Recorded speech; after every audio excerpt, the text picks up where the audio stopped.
விவசாய நண்பர்களுக்கு வணக்கங்க. நான் உங்க பசுநேசன் பேசுறேன்.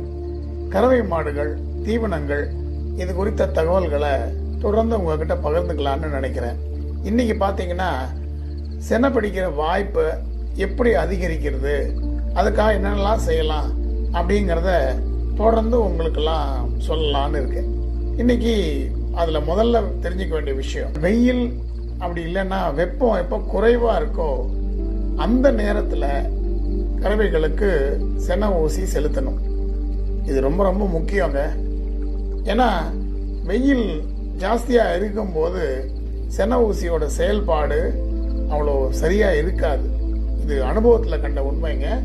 கால்நடை மருத்துவர்களும் சொல்கிற ஆலோசனை இதுதான். இதை கண்டிப்பாக ஃபாலோ பண்ணுங்க. இதே போல் தொடர்ந்து அடுத்து என்னென்னலாம் பண்ணணும், இந்த செனை பிடிக்கிறதுக்கு வாய்ப்புகள் எப்படிலாம் அதிகரிக்கணுங்கிறதையும் நான் வரிசையாக சொல்லிக்கிட்டே வரேங்க.